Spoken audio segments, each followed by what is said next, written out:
Welcome back, students. Today we're going to be solving absolute value equations.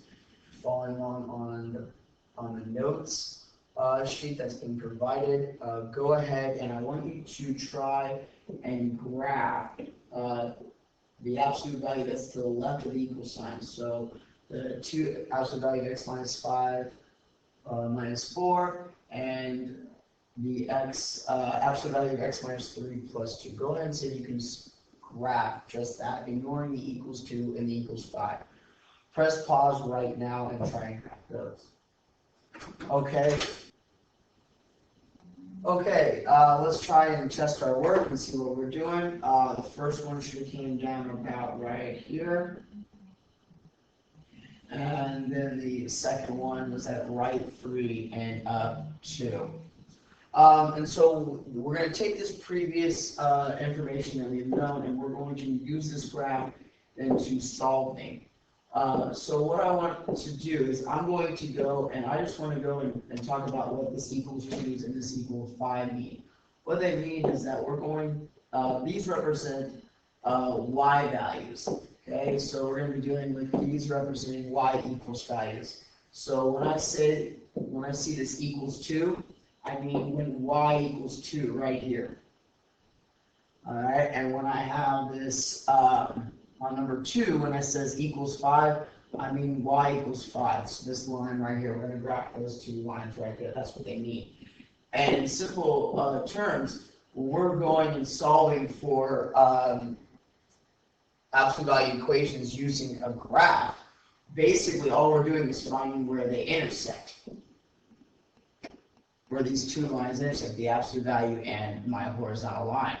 And so with that, we get values that x equals 2 and x equals 8. When you plug in those two values in for x there, you're going to get 2.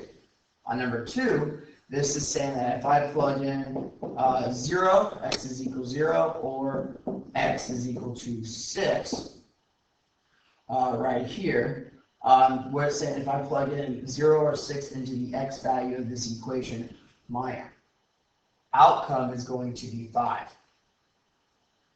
And so if you notice, we get 2 solutions. Pretty simple, right? All right, let's take a look at some problems now algebraically. Okay, so if you're all following on the notes page, flip it over to the back where it says other notes.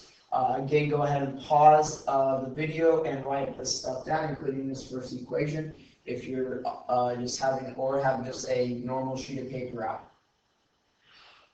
So when we're doing this, we've learned that we have absolute value equation has 2 solutions. So when we set this up, what we want to do is we want to make sure that our absolute value bars are isolated. Okay, that is these absolute value bars right here. Okay, making sure nothing is in front and nothing is behind. Now that we know that that's the case, I'm going to drop the absolute value bars and split this equation into 2 and do a positive side and a negative side. I'm going to take what's inside my absolute value bars, 2x minus 4, and I'm going to put them each there. Where the negatives and positives comes in is now I'm going to have a positive 12, and I'm going to set this to negative 12. And so now I have 2 equations that I'm solving for. With that, I'm now going to just use basic arithmetic, where I add 4 to both sides, divide by 2, and x is equal to 8.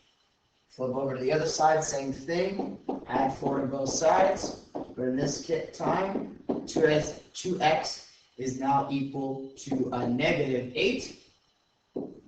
I'm still going to divide by 2 like before, and I get x is equal to negative 4. So my 2 answers are x equals 8 and x equals negative 4. Looking at a second problem. Now let's add something to the outside of my absolute value bars.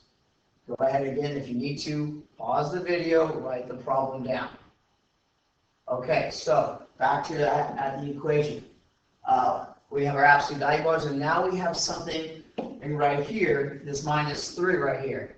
All right, we need to isolate the absolute value bars first before we can split it up. That's very important.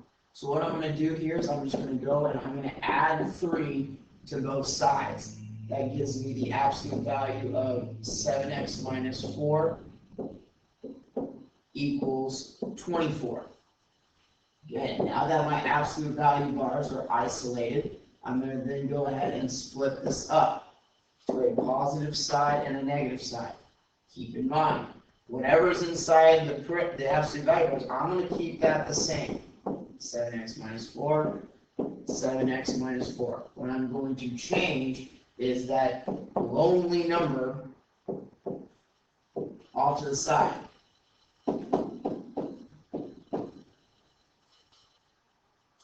From there, I then go and I just solve. So what do you think I should do first here? Good. I'm going to add 4 to both sides. That gives me 7x is equal to 28. I'm then going to divide by 7 to get x by itself, and x is equal to 4. On the flip side, add 4 to both sides. I now get negative 20, divided by 7. Now, negative 20 doesn't go into 7 evenly, so that's fine, no big deal. You can have a fraction as your answer. Remember, fractions are fun. They are for everyone. And we can keep it just like that. You don't need to make it into a decimal. That just requires more work. So just keep it negative 20 over 7. So x equals 4, x equals negative 20 over 7. All right, let's try one more. Okay, so now what we have here is a multi-step where we have now my absolute value bars. We notice that they're not isolated. We have this 5 in front, and we have this -3. Now, which one do you think we should move over first? I agree. Let's add the 3 over first. Okay? It's better to move the addition and subtraction over first and then divide at the very end. So I'm going to add the 3 over. That gives me 5 times the absolute value of 3x plus 2 is equal to 10. Now, I cannot stress this enough. These absolute value bars, all right, is very tall. This 5 cannot jump over. We are not distributing here. You do not want to do that. Okay? But this is still multiplication. So what I'm going to do is I'm going to divide by 5 to isolate my absolute value bars. And where I safely have the 3x plus 2 is now equal to 2. And divided by 5 is 2. Now that they're isolated, I then can drop my absolute value bars and split it up to a positive and a negative side. 3x plus 2 equals 2, and 3x plus 2 is equal to negative 2. From there, I go and I solve. Subtract 2 from both sides. I get 3x equals 0. We divide 0 by anything, you get, well, 0. On the negative side, subtract 2. 3x is equal to a negative 4. Divide by 3. Again, 3 doesn't go into 4 evenly, so I just keep it as a lovely fraction. And I get my answers of 0 and negative 4/3. Go ahead, flip it over to the back. Okay, or to the front page, excuse me. All right, now let's take a look at a couple of special cases. All right, here we have an absolute value bar of x plus 3 is equal to a negative number. Well, let's take a look at the graph for a second here. Okay, if I follow my same rules that we applied at the very beginning of this lesson, I can create a highlighter, sorry about that. All I need to do is graph this -2. Well, if I graph -2 right here, notice it doesn't cross the graph at all. Therefore, I have no solution. If and when you have isolated absolute value bars and it's set equal to a negative number, there is no solution. Absolute value cannot equal a negative number. Okay, let me repeat that. An isolated absolute value cannot equal a negative number. So let's see what I mean by that. Let's take a look at number 3. Here we have this negative number right here, but it's not isolated. Before I can make any judgments, I have to isolate it. So what I'm going to do is I'm going to add 6 to both sides. I get the absolute value of x plus 3 is equal to 2. Well, now I have a positive number. That means I'm going to have 2 solutions. When you have a number that is greater than 1, all right, when you have a number an absolute value bar that's greater than 0, you will have 2 solutions. Okay, so I take, now that it's isolated, I break it apart. X plus 3 is equal to 2. X plus 3 is equal to -2. I then subtract 3 from both sides, and I get x is equal to -1, and x is equal to -5. Let's check our work on the graph.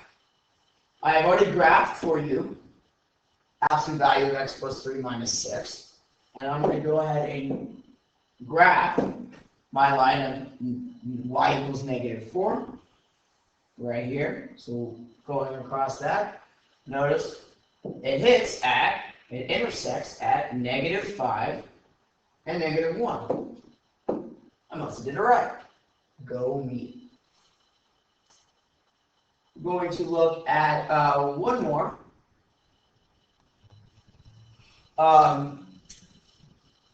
And what we have here is an absolute value of x minus 4 plus 3 equals 3.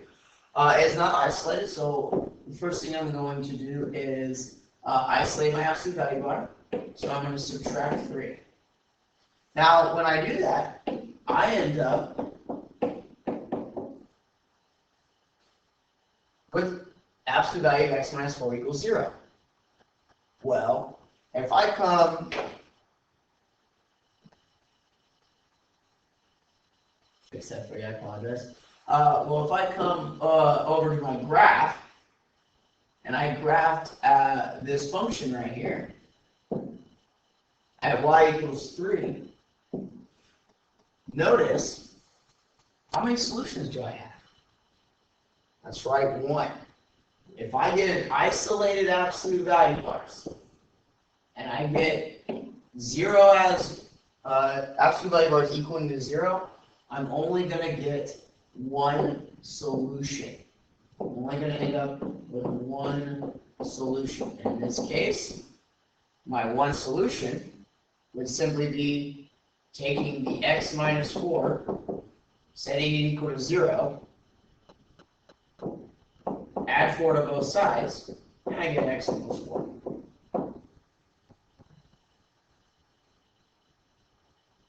I want to thank you guys for tuning in, and make sure that you guys stay patient on this. This takes a lot of practice, and I will see you guys in class. Okay, bye.